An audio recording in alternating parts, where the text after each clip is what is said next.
Welcome to Democracy Now!, democracynow.org, the War and Peace Report. I'm Amy Goodman. Hundreds of people are feared to have drowned in what may be the deadliest migrant disaster ever in the Mediterranean Sea. As many as 700 people perished after their boat capsized after departing from Libya. Only 28 people were rescued. The warmer weather has increased the number of journeys by people fleeing to Europe from violence and poverty in Africa and the Middle East. The latest tragedy comes after a spokesperson for the International Organization for Migration had already warned the Mediterranean death toll has increased tenfold from about 90 last year to 900 this year. We're talking about a death toll this year that's already 10 times what it was last year. And when you recall that we reported, I think, 3,179 deaths in the Mediterranean last year, if this trend were to continue, we'd be talking about over 30,000, and that's quite alarming. European officials are holding urgent talks on the migrant crisis in Luxembourg today. In Iraq, an estimated 90,000 people have fled the province of Anbar over a period of several days as the city of Ramadi appears to be on the verge of falling to the self-proclaimed Islamic State. ISIL forces have seized towns around Ramadi, which lies 60 miles west of Baghdad. Meanwhile, in northern Iraq, Kurdish forces backed by U.S.-led airstrikes say they have made progress against ISIL around the city of Kirkuk. ISIL has released video it says shows the executions of about 30 Ethiopian Christians in Libya. The footage shows one group of captives in orange jumpsuits being beheaded on a beach, while another group of captives is shot to death in a different region of Libya. Iran's foreign minister has published an op-ed in the New York Times calling for a ceasefire and dialogue to resolve the crisis in Yemen.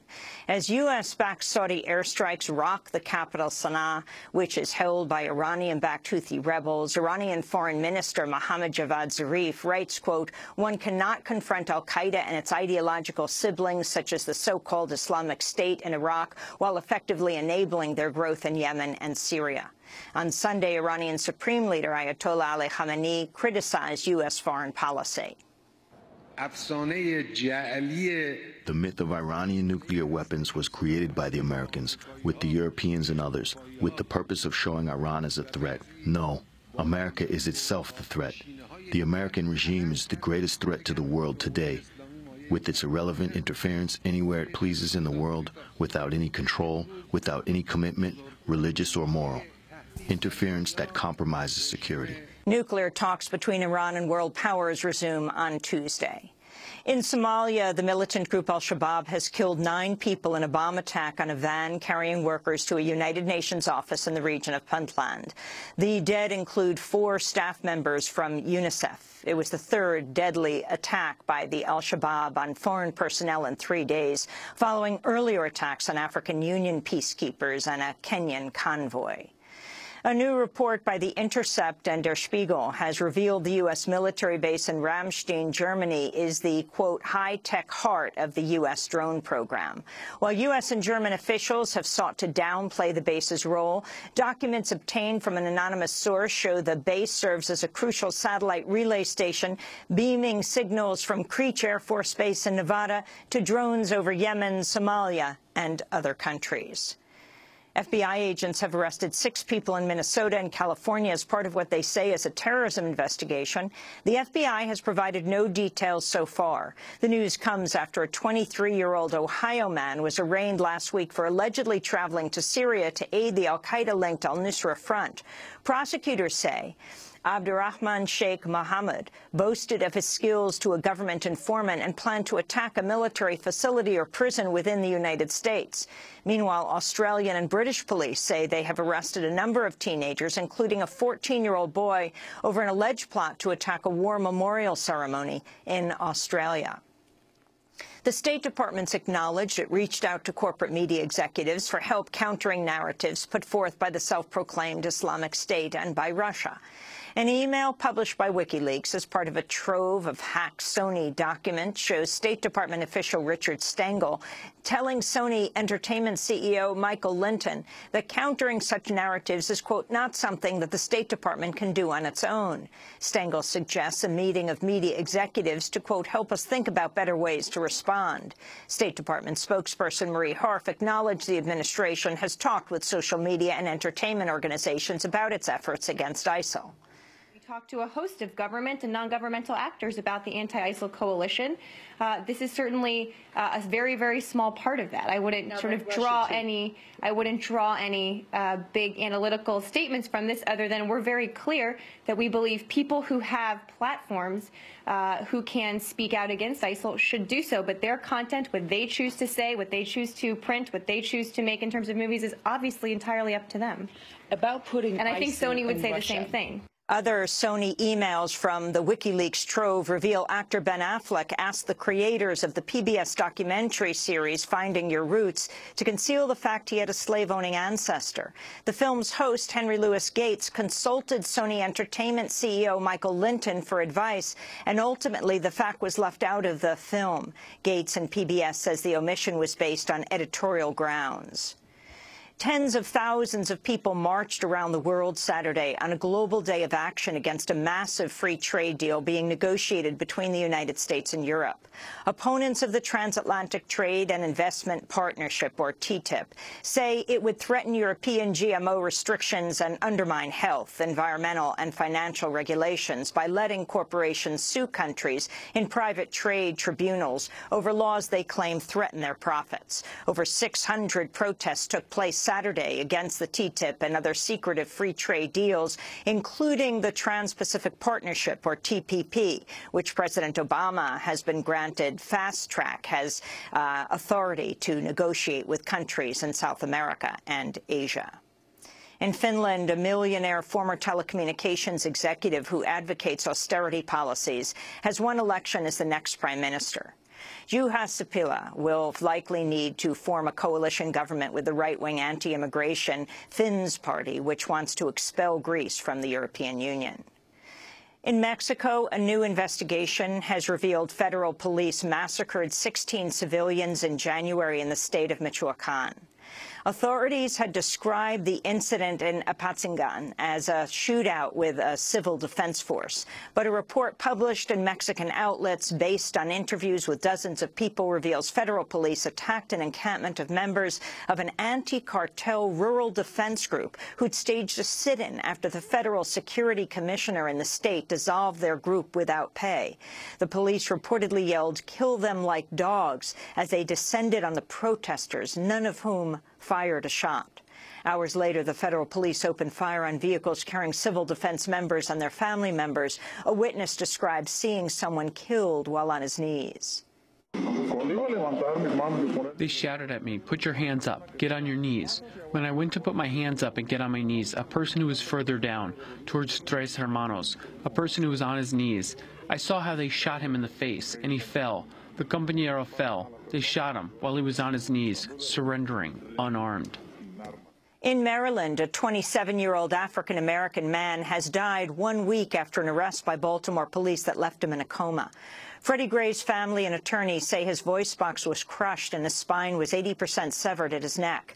Police have not said why they arrested Gray. Video shot by a bystander shows him screaming in apparent agony as police drag him to a van. You can hear the bystander's voice. His leg look broke. Look at his leg. Look at his leg. That boy's leg look broke. Oh my God. His leg broke and y'all dragging him like that.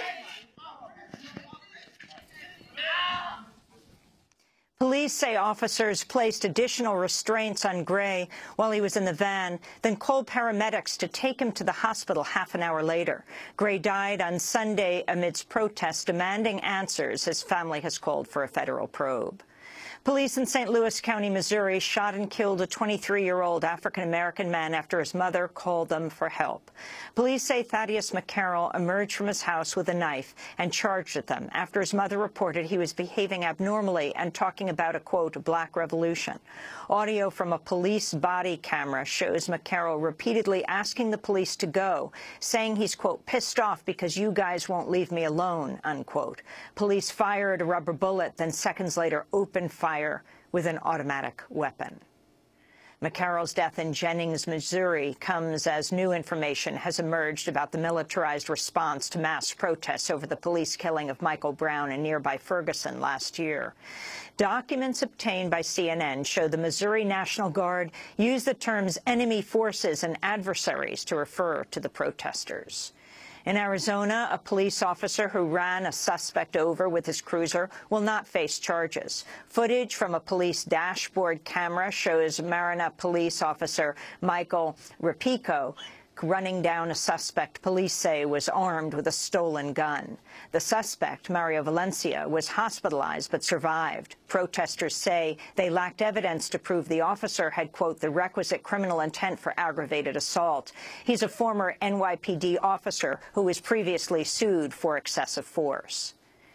The Justice Department has admitted almost every member of an FBI unit specializing in forensic hair samples gave exaggerated testimony in nearly every case where they testified against suspects.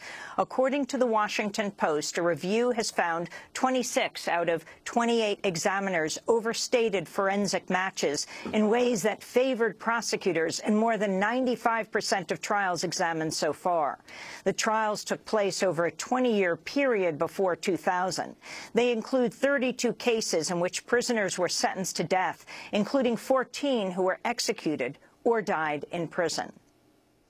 Oklahoma has become the first U.S. state to approve the untested use of nitrogen gas for executions. A new law signed by Governor Mary Fallin establishes gas as a backup method if lethal injection drugs are unavailable or if that method is blocked by a court. Nitrogen gas works by depriving the body of oxygen. It's banned for use on animals in some states, and there's no record of it ever being used to execute humans. Executions remain on hold in Oklahoma as the Supreme Court considers its three-drug lethal injection method following the botched execution of Clayton Lockett, who took 43 minutes to die. The 61-year-old mailman who entered restricted airspace to land his gyrocopter on the Capitol lawn in a protest calling for campaign finance reform says public attention has focused too heavily on his methods rather than his message. Speaking after he returned home to Florida, Doug Hughes said money in politics should be the real concern. We need to be worried not about whether or not somebody can fly into D.C. We need to be worried about the piles of money that are going into Congress. Do you consider yourself a patriot? Who has to be my... No, I'm a mailman. And Dr. Erwin Schatz, who became a lone critic of the now notorious Tuskegee syphilis study years before it was exposed in the press, has died at the age of 83. For 4 decades until 1972, the U.S. government studied the long-term effects of untreated syphilis on poor black men. After reading the study, in a medical journal in 1964, Schatz wrote, quote, "I am utterly astounded by the fact that physicians allow patients with potentially fatal disease to remain untreated when effective therapy is available." But a study co-author dismissed his letter, saying it was the first of its kind they'd received. Schatz died of cancer at his home in Hawaii. And those are some of the headlines. This is Democracy Now!, democracynow.org, The War and Peace Report. I'm Amy Goodman.